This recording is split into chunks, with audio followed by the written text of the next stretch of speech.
Bab ke-12 masih lanjutan sama, tapi ini khusus untuk membahas telaga Nabi Muhammad SAW. Kalau kita semua dapat sungai-sungai di surga, maka Nabi SAW mendapatkan hal yang istimewa. Ya. Dikenal dengan telaga Nabi Muhammad SAW. Nah, tadi sempat disinggung masalah Al-Kautsar ya.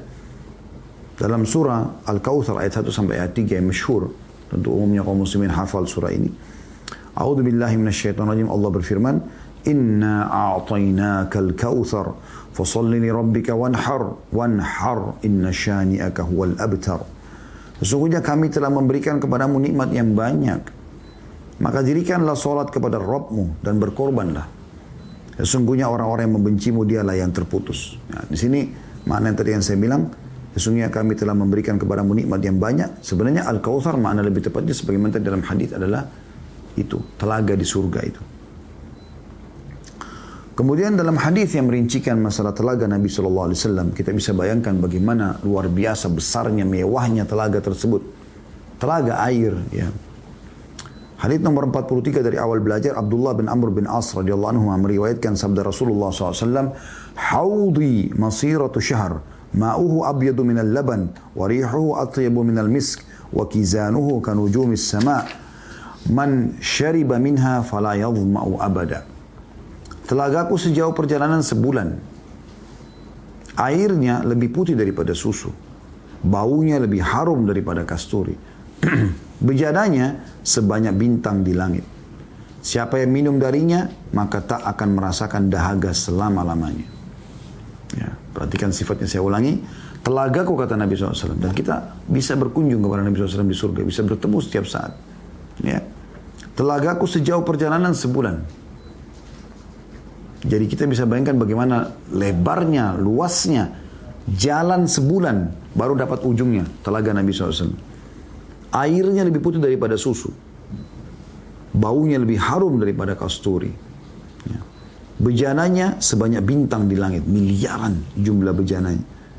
Siapa yang minum darinya, sekali aja, maka tak akan merasakan dahaga selama-lamanya. Hadis riwayat Bukhari, jilid 11 halaman 463, dan Muslim jilid 15 halaman 64. Hadis yang kedua dalam sifat telaga Nabi SAW adalah hadis nomor 44 dari awal belajar. Anas radhiyallahu anhu meriwayatkan sabda Rasulullah SAW, "Luas telagaku seperti antara Aila dan Sana'a di Yaman. Di dalamnya terdapat bejana-bejana sebanyak jumlah bintang di langit." Hadis ini riwayat Bukhari, jilid 11 halaman 463, dan Muslim sama jilid 15 halaman 64. Sama dengan riwayat sebelumnya maksud saya. Hadis ini menjelaskan di riwayat pertama tadi jaraknya sebulan. Riwayat yang kedua, Aila dan Sana'a, dua kota juga, kalau orang jalan jauh jaraknya. Zaman dulu, zaman sekarang kan lebih cepat, tapi zaman dulu jaraknya seperti itu. Tetap kalau kita hitung kilometer itu jauh. Kemudian hadis selanjutnya, hadis nomor 45, Abu Hazim meriwayatkan dari Sahal bin Sa'ad radhiyallahu anhu, Rasulullah SAW bersabda, "Inni faratukum alal haud, man marra alayya syarib, wa man syariba lam yadhma'u abada, la yaridanna alayya aqwamun a'rifuhum wa ya'rifuni, thumma yuhalu baini wa bainahum." Aku datang lebih dahulu daripada kalian di telaga. Ya. Siapa yang lewat di hadapanku, maka ia minum. Dan siapa yang minum, maka ia tidak akan merasakan dahaga selamanya. Sungguh berapa orang datang kepadaku, aku mengenal mereka dan mereka mengenalku, kemudian dihalangi antara diriku dengan mereka. Nah, jadi yang dimaksud di sini teman-teman sekalian adalah ada haud, ada kautsar. Al-Kautsar telaga di surga. Haud telaga di mahsyar. Setelah timbangan amal kita lewati, kita akan minum dari telaga Nabi SAW. Di surga ada lagi telaga Nabi SAW, ya seperti kalau kita sungai ya di istana orang-orang biasa, maka ini khusus tadi Al-Kautsar untuk Nabi SAW. Makna daripada perkataan Nabi SAW, siapa yang lewat di situ akan aku berikan minum. Itu wewenang yang Nabi SAW diberikan oleh Allah yang maha tinggi. Dan dia kalau minum sekali saja, seteguk saya tidak akan pernah haus selamanya, sampai dia masuk ke dalam surga. Ada riwayat lain yang menjelaskan haudku di mahsyar itu berasal sumbernya dari surga.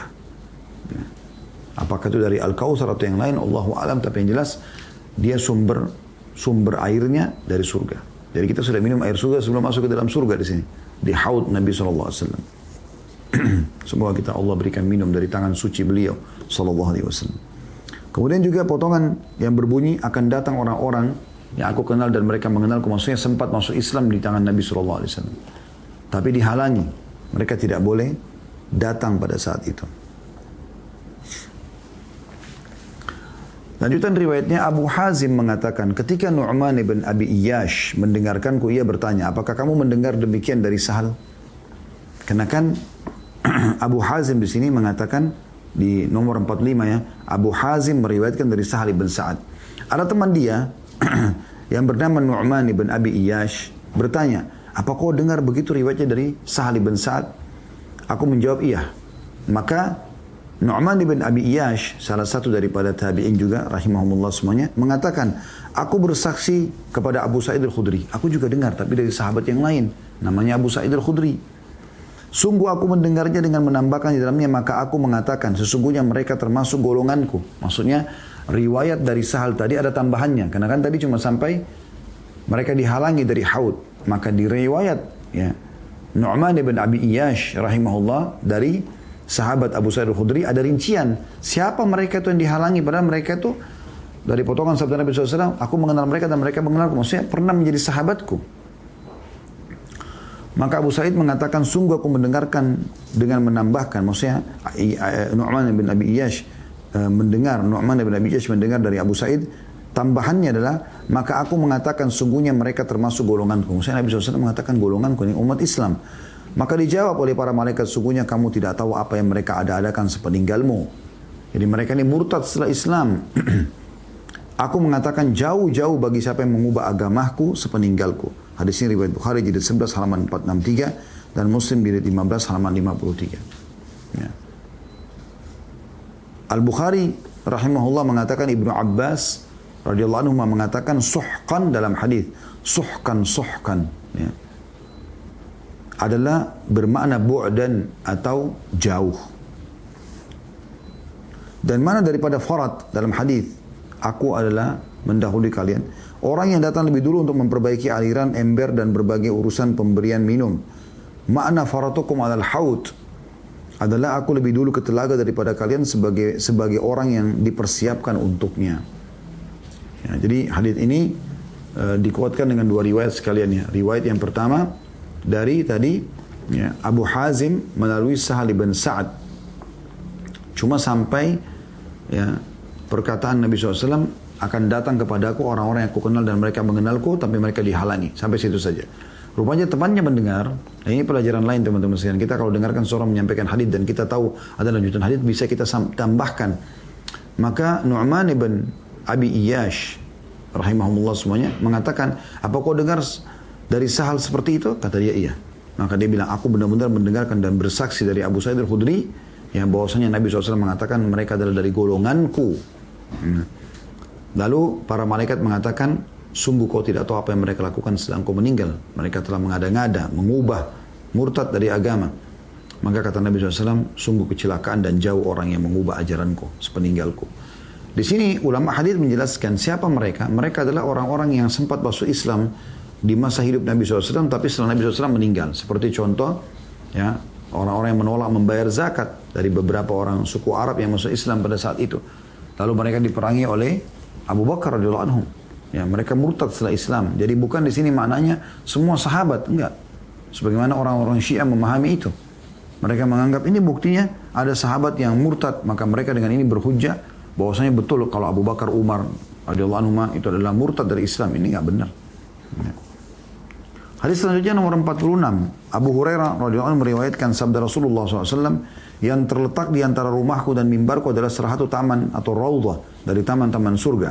Dan mimbarku terletak di atas telagaku. Hadis ini riwayat Bukhari jilid 11 halaman 465 dan juga Muslim jilid 9 halaman 62. Hadis ini menjelaskan juga bahwasanya Nabi SAW memaknakan antara rumahnya dengan mimbarnya taman dari taman surga. Nah, ini ada sebab penyebutan hadis bahwasanya satu hari Nabi SAW pernah keluar, kemudian melihat ada beberapa sahabat yang sedang berzikir, ada yang sedang sholat, ada yang sedang baca Quran, ada yang sedang saling menasihatin. Maka Nabi SAW melihat perbuatan tersebut mengatakan, ini adalah taman dari taman surga. Kemudian mimbarku ada di atas telagaku. Ya, ini seperti maknanya yang Nabi SAW sampaikan. Ya. Mimbar yang beliau pakai dulu atau memang ada mimbar Allah siapkan khusus, nanti beliau jadi bisa melihat semua umatnya yang datang minum dan mempersilahkan mereka. Hadis selanjutnya nomor 47. Dari awal kita belajar, Asma binti Abi Bakar radhiyallahu anhu mengatakan, sungguhnya aku berada di atas telaga sehingga aku melihat orang yang masuk kepadaku di antara kalian atau dari antara kalian. Jadi Nabi SAW di atas mimbarnya di atas telaga, jadi bisa melihat siapapun yang datang gitu. Ya. Dan beliau mengetahui umatnya dari bekas-bekas uduknya. Karena bekas uduk kita akan mengeluarkan cahaya yang terang. Karena beliau pernah mengatakan begitu.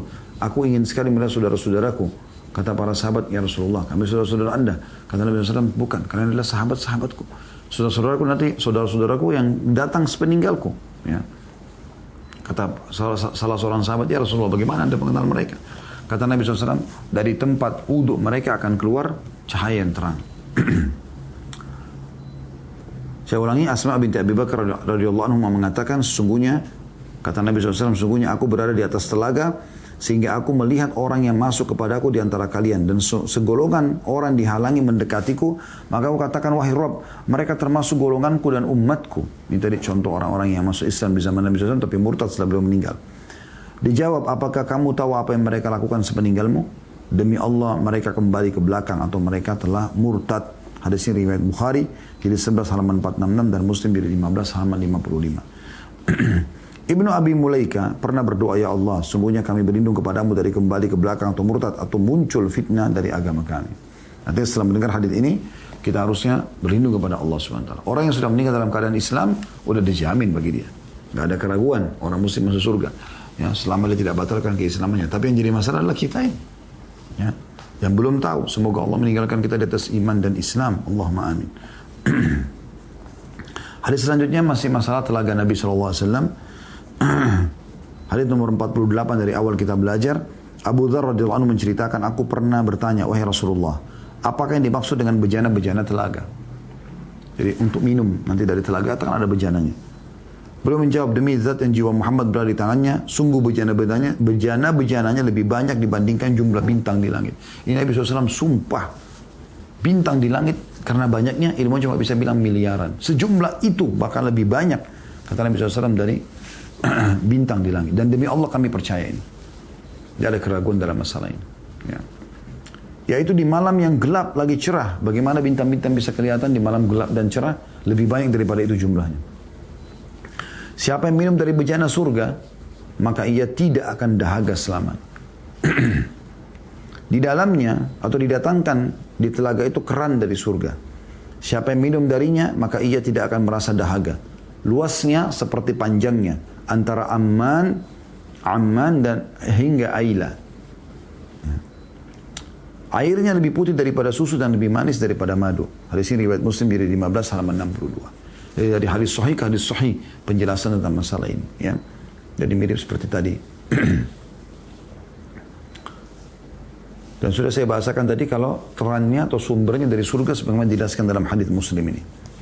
Hadis selanjutnya hadis nomor 49. Thauban radhiyallahu anhu menceritakan sabda Rasulullah SAW, telagaku seluas antara Aden hingga Amman. Ya, ini maksudnya dua kota, Aden di Yaman, Amman, ya, juga sekitar Jazirah Arab. Ini jauh sekali jaraknya. Telaga seluas itu. Rasanya lebih manis daripada madu. Warnanya lebih putih daripada susu. Gelas-gelasnya sebanyak bintang gemintang di langit. Siapa yang minum darinya, maka tidak akan merasa dahaga setelah itu selamanya. Manusia yang mula-mula datang kepadaku adalah orang-orang fakir dari kalangan muhajirin.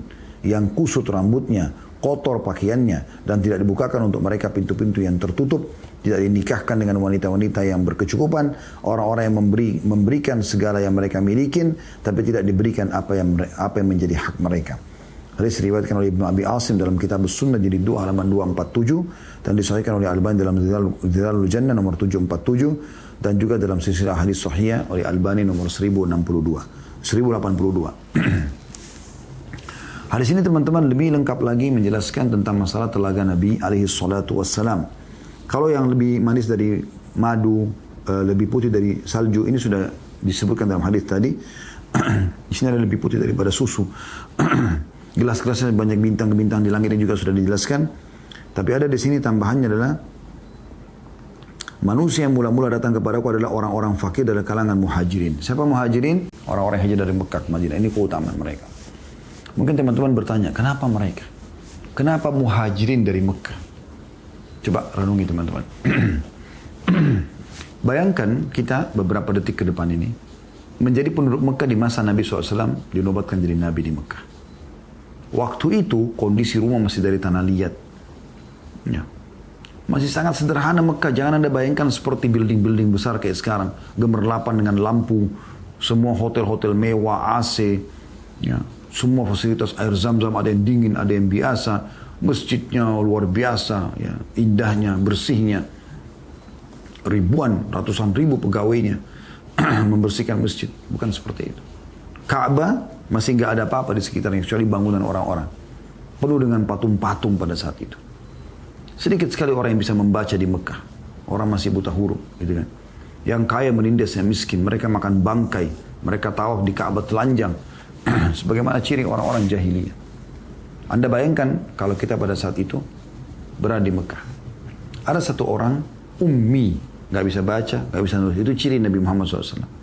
Ngaku Nabi. Yang ikut masuk surga. Yang tidak ikut masuk neraka. Bayangkan. Ancamannya begitu.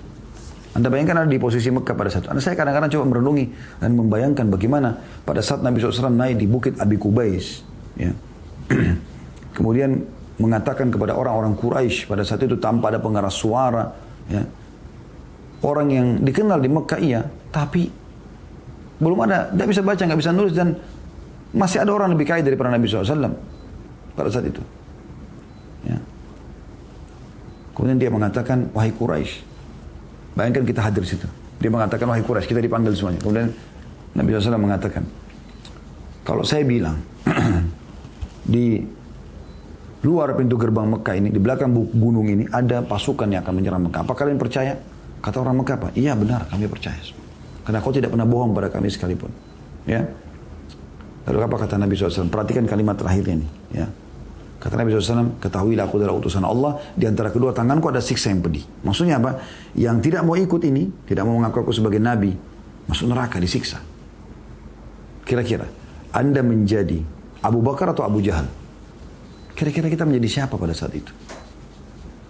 Al-Quran belum selengkap sekarang loh ya. Kalau sekarang sudah 30 juz, ada terjemahan bahasa Indonesia, sudah dipecah-pecah menjadi buku kayak kita sekarang ini, potongan-potongan ayat sudah bisa kita jadikan dalil-dalil. Waktu itu awal-awal masih baru berapa ayat yang turun. Kemungkinan besar orang-orang kufur kepada Nabi Muhammad SAW. Karena kondisinya pada saat itu. Ya, itu luar biasa. Jadi kalau ada orang yang beriman kepada Nabi SAW di Mekah, di fase Mekah, sampai mereka bayangkan Sumayyah radhiyallahu anha dengan suaminya Yasir dibunuh oleh Abu Jahal, ditusuk perutnya dengan tombak, mati. Seorang budak wanita waktu itu, budaknya Abu Jahal, miskin, susah hidupnya. Itu luar biasa gitu. Dan disuruh tinggalkan Islam, dia nggak mau. Lebih terima teman-teman tombak, anak tombak yang tajam dipegang oleh Abu Jahal dalam buku sejarah, lalu ditusuk pelan-pelan ke perutnya Sumayyah sampai mati. Radhiyallahu anha. Sampai dikenal dengan wanita pertama mati syahid dalam Islam. Saya pun menamakan salah satu anak saya Sumayyah gara-gara motivasi ini. Luar biasa gitu.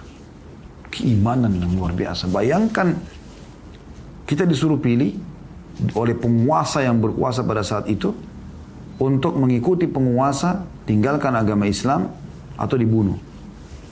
Di zaman sekarang orang banyak dibeli agamanya dengan sembako, ya. Apalagi kalau sampai dibunuh seperti itu. Itu luar biasa bagaimana mereka mempertahankan Islam. Bilal yang masyhur yang Anda sering dengar ceritanya, ya. Itu sebelum dia ditaruh batu yang besar di dadanya, itu ada beberapa athar menyebutkan dipakaikan baju besi yang panas. Jadi sudah luka-luka lalu ditaruh batu besar di dadanya. Tetap dia mengatakan Ahad, Ahad, Esa, Esa. Waktu setelah hijrah ke Madinah ditanya oleh para sahabat, kenapa Anda memilih kalimat Ahad? Esa, kenapa anda memilih itu? Waktu disuruh tinggalkan agama Nabi Muhammad SAW. Dia mengatakan, karena saya tidak menemukan perkataan yang paling mereka benci kecuali kalimat ini. Mereka tidak mau dikatakan Tuhan satu. Mereka bingung, kenapa Nabi Muhammad SAW suruh kembali kepada Tuhan yang satu. Aja'alu alihatan ilahan wahida. Mereka selalu mengatakan, apakah dijadikan Tuhan satu? Tuhan, nggak masuk akal mereka. Terus sebenarnya dengan bertauhid mengisahkan Allah satu, kita jadi lebih tenang karena kita tahu yang menciptakan langit, bumi, terlihat atau tidak terlihat adalah Allah. Selesai, tinggal menyembah Allah. Mengenal Allah kembali kepada kitab yang diturunkan Al-Quran dan mengikuti utusannya Nabi besar Muhammad SAW. Selesai, simpelnya begitu. Yang rumit ini adalah orang yang sengaja merumitkan permasalahan sebenarnya. Kan begitu. Jadi teman-teman luar biasa gitu, ya. Khabbab bin Arad radhiyallahu anhu. Di zaman Umar bin Khattab, sampai Umar bin Khattab sendiri yang dulu kafir di Mekah, ikut menyiksa umat Islam, tidak tahu kalau Khabbab disiksa seperti itu. Di zaman khilafah beliau panggil, siapa di antara sahabat yang masih hidup, yang dulu melalui fase penyiksaan di Mekah. Beliau panggil. Di antaranya Khabbab radhiyallahu anhu. Khabbab bin Arad. Ini sudah kami ceritakan kisahnya, Anda bisa kembali ke playlist di YouTube insyaAllah. Itu teman-teman sekalian, Khabbab radhiyallahu anhu ditanya oleh Umar bin Khattab di depan para sahabat, hai Khabbab, siksaan apa yang paling menyakitkan bagi kamu yang Quraisy lakukan pada saat di fase Mekah? Khabbab tidak banyak bicara. Dia buka bajunya, subhanallah, di sebelah tulang belakangnya itu teman-teman ada bolong besar dari atas sampai ke tulang ekornya. Itu kalau genggaman dimasukkan, bisa dimasukkan genggaman gitu. Jadi dalamnya begitu. Ya. Dan itu berwarna hitam kayak kena luka bakar. Sudah bertahun-tahun tidak bisa sembuh. Kayak bolong ke dalam, itu luar biasa. Umar begitu lihat langsung nangis. Dan sahabat yang lain semua menangis. Yang hidup pada saat itu. Setelah mulai reda dia mengatakan, Umar mengatakan, radhiyallahu anhu, hai Khabbab, apa yang mereka lakukan padamu sampai seperti ini? Artinya Umar juga suka menyiksa dulu muslimin, tapi tidak seperti ini gitu. Sebelum masuk Islam maksudnya. Radhiyallahu anhu majma'in. Kata Khabbab, wahai Amir Mu'minin, mereka mendatangkan besi panas yang mereka taruh di tanah, kemudian mereka menyeret badanku, ya, itu dengan tangan kiri kanan dipegang, kaki ditarik oleh satu orang, jadi 4 orang, ditarik di atas besi tersebut sampai melukaiku seperti ini. Ini perjuangan yang luar biasa teman-teman. Tapi mereka bisa bersabar. Kita mungkin diancam pakai pisau aja mungkin bisa tinggalkan Islam. Mungkin diancam di PHK kerja, tinggalkan Islam. Mungkin hanya dikasih penawaran pernikahan, tinggalkan Islam. La hawla wa la quwata illa billah. Padahal itu keselamatan akhirat yang kehidupan abadi dan dunia sebentar. Tapi manusia banyak tidak sadari masalah ini. Allahul musta'an. Allah tempat kita meminta pertolongan. Dan sekian banyak kisah para sahabat ridwanul alim yang bersabar di Mekah. Bagaimana mereka disiksa. Ya. Si Sumayyah tadi, suaminya Yasir juga dibunuh oleh Abu Jahal. Anaknya Ammar bin Yasir radhiyallahu anhu majma'in. Terkenal Ammar, seorang sahabat yang mulia dijamin masuk surga oleh Nabi SAW. Waktu itu umurnya masih 14 tahun. Depan matanya ayah ibunya dibunuh oleh Abu Jahal. Lalu Abu Jahal mengatakan, hai Ammar, saya tidak akan bunuh kau seperti kedua ayahmu. Gampang tusuk mati, enggak. Saya akan bunuh kau pelan-pelan. Pelan-pelan saya kulitin kamu, saya pukulin kamu sampai kau tinggalkan agama Muhammad. Masih 14 tahun. 14 tahun umur kita sekarang. Allah musta'an. Allah tempat kita meminta pertolongan. Mungkin gampang sekali dibeli agamanya gitu. Ya, 14 tahun itu. Subhanallah. Pada saat itu Ammar bin Yasir radhiyallahu anhu karena sakitnya disiksa, maka dia mengatakan, iya saya akan tinggalkan agama Muhammad. Abu Jahal tidak puas. Lewat unta dia mengatakan, saya tidak lepas kau sampai kau katakan unta ini Tuhanku. Padahal dia pun yakin, Abu Jahal yakin Allah Tuhan. Tapi dia tetap menyuruh supaya dia puas untuk kepuasan hawa nafsu saja. Bilang unta ini Tuhanku. Maka Ammar mengatakan itu Tuhanku. Dilepas. Habis dilepas oleh Abu Jahal dalam kondisi dia luka-luka. Kedua orang tuanya masih segar darahnya depan matanya dibunuh. Ibunya ditusuk, ayahnya dibunuh. Dia langsung datang kepada Nabi SAW dalam kondisi menyesal. Ya Rasulullah, kejadiannya seperti ini. Saya menyesal, saya tidak bersabar. 14 tahun. Bagaimana orang tuanya kader ini? Luar biasa gitu. Semoga Allah mudahkan kita mencetak kader-kader umat yang luar biasa. Memiliki iman baja. Iman yang betul-betul kembali kepada Allah dan Rasulnya. Membela agama ini sampai mati. Itu luar biasa. Maka kata Nabi SAW, ya, hai Ammar, kalau besok kau disuruh lagi, lakukan. Karena turun firman Allah Subhanahu wa taala, "Inna man ukra wa qalbu mutmainnun bil iman." Jadi tidak dihitung murtad itu. Yang hatinya tenang, ya. Tapi dia benci dengan perbuatan tersebut. Dipaksa. Dan sekian banyak kisah mereka. Nah, para muhajirin ini teman-teman sekalian, mereka ini luar biasa. Gitu kan. Kurang lebih jumlahnya mereka 153 orang, 83 orang hijrah ke Habasyah, 70 orang hijrah ke Madinah bersama Nabi SAW, gitu kan. Nah, nanti mereka setelah pembebasan Khaybar atau penyerangan Khaybar, baru yang 83 dari Habasyah datang ke Madinah. Sempurnalah semua total muhajirin pada saat itu sekitar 153 orang. Nah, mereka ini punya kedudukan tersendiri dalam Islam. Mereka masuk Islam di awal-awal Islam. Awal-awal Islam sulit, Al-Quran belum sempurna, tidak ada cahaya. Maksudnya tidak ada penerangan kayak kita sekarang, fasilitas internet, handphone, nggak ada semua. Masih Mekah masih penjahat semuanya isinya. Penyembah-penyembah berhala, penuh dengan patung-patung. Butuh perjuangan yang luar biasa, makanya mereka punya kedudukan. Bahkan Nabi SAW sebutkan ciri mereka. Saking susahnya mereka pada saat hijrah, yang kaya-kaya pun dirampas hartanya orang Quraisy. Perhatikan di sini. Kata Nabi SAW, manusia yang mula-mula datang kepadaku adalah orang-orang fakir dari kalangan muhajirin yang kusut rambut mereka. Susahnya hidup sampai kusut rambut. Biasa orang kalau kena miskin susah, ya tidak sempat lagi sisir rambutnya, nggak sempat sampoan, mandi gitu. Kotor pakaiannya, nggak ada pakaian kecuali itu. Berangkat dari Mekah ke Madinah jalan kaki. Bayangkan, sekarang aja kita pakai bus 5-6 jam. Kadang-kadang kita masih mengeluh, capek, pegel, duduk, apalah manjanya luar biasa gitu. Bagaimana ya di zaman Nabi SAW dulu. Yang tidak dibukakan untuk mereka pintu-pintu yang tertutup. Maksudnya kalau mereka dengan pakaian bajunya kusut, rambutnya ya seperti itu. Kusut rambutnya kotor pakainya, tidak mungkin dibukakan pintu untuk minta pertolongan. Karena dianggap berantakan sekali. Dan tidak dinikahkan dengan wanita-wanita yang bercukupan. Orang-orang yang memberikan segala yang mereka miliki, mereka berjuang untuk agama ini tanpa dengan izin Allah SWT, tanpa perjuangan para muhajirin mempertahankan bersama Nabi SAW, tidak sampai Islam kepada kita. Tapi tidak diberikan apa yang menjadi hak mereka. Maksudnya tidak dijunjung, tidak didoakan. Ya. Padahal mereka itu punya peran besar dalam Islam. Allahul Musta'an. Jadi mereka adalah orang-orang yang pertama sekali yang akan diberikan minum oleh Nabi SAW dari telaga beliau. Hadis yang terakhir teman-teman sekalian adalah hadis 50 dan kita tutup dengan ini. Uqbah radhiyallahu anhu menceritakan Nabi SAW keluar pada suatu hari untuk mensolatkan jenazah dalam kurung mujahidin perang Uhud. Ya. Jadi Nabi SAW keluar suatu hari untuk mensolatkan jenazah mujahidin Uhud. Lalu beliau naik ke atas mimbar seraya bersabda, sungguhnya aku mendahului kalian. Aku sebagai saksi atas kalian. Sesungguhnya aku demi Allah melihat telagaku sekarang. Dan aku diberi kunci-kunci perbendaharaan bumi. Sesungguhnya aku demi Allah tidak mengkhawatirkan kalian berbuat syirik sepeninggalku. Tapi aku khawatir atas kalian ialah bila kalian bersaing mengenai urusan dunia. Hadis ini riwayat Bukhari jilid 11 halaman 465 dan Muslim jilid 15 halaman 57.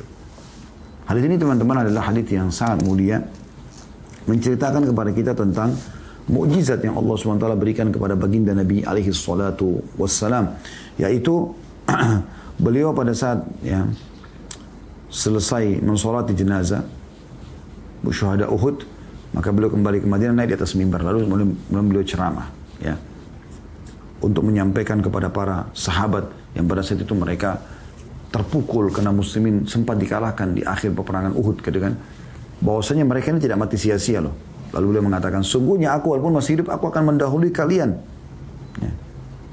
Maksudnya nanti di telaga, nanti ke surga, ya, aku akan pimpin kalian tetap.